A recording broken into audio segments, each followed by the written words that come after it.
Hello everyone, I'm Evgeny, and in this video lesson you're going to learn how hybrid systems can be modeled and simulated in the ISMA environment. Again, we have a simple pendulum. The bob swings without friction and the string is massless and its length is constant. At some time, for example 5 seconds, the string breaks, so the bob is no more attached to the hinge. Since the string is massless and there is no air drag, we can neglect the remaining part of the string attached to the bob.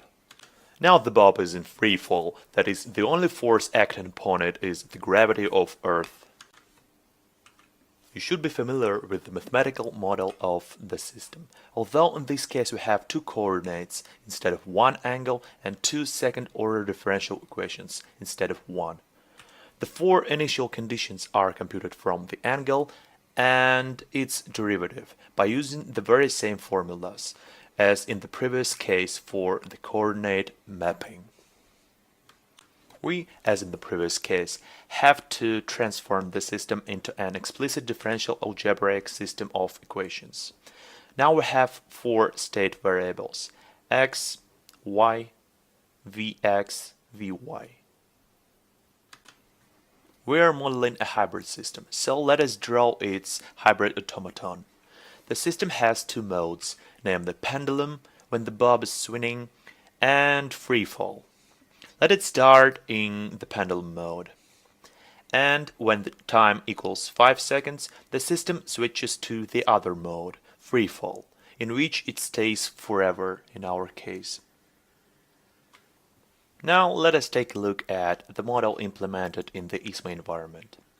It is a modification of the model from the previous video lesson. We have an extra constant here. T event stands for the moment when the pendulum breaks, which is 5 seconds. The description of the initial mode pendulum now is explicitly wrapped in a state declaration. We have the mode or the state pendulum, which is active as long as time is less than the moment of event. Yes, in order to access the simulated time, you should use the predefined variable time. Since initial conditions cannot be declared inside modes, we define it here. This line means that the system can transition to this mode only from the initial mode in it, in which it is at the beginning of the simulation. The second mode description seems a bit more complicated. Here we define the four new state variables according to the mathematical model of the system. Then we specify the initial conditions, which are set when the system transitions into this mode. Also, we want for the previous variables to keep track in the bob. So we redefine the mapping equations, which are very simple in this case.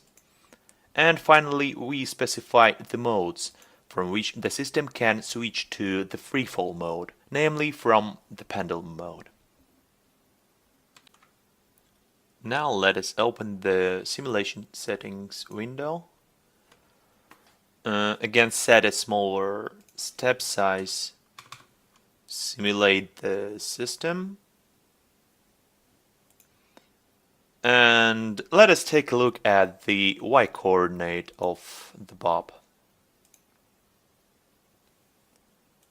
Here we can see that the behavior of the bob dramatically changes due to the occurrence of the event.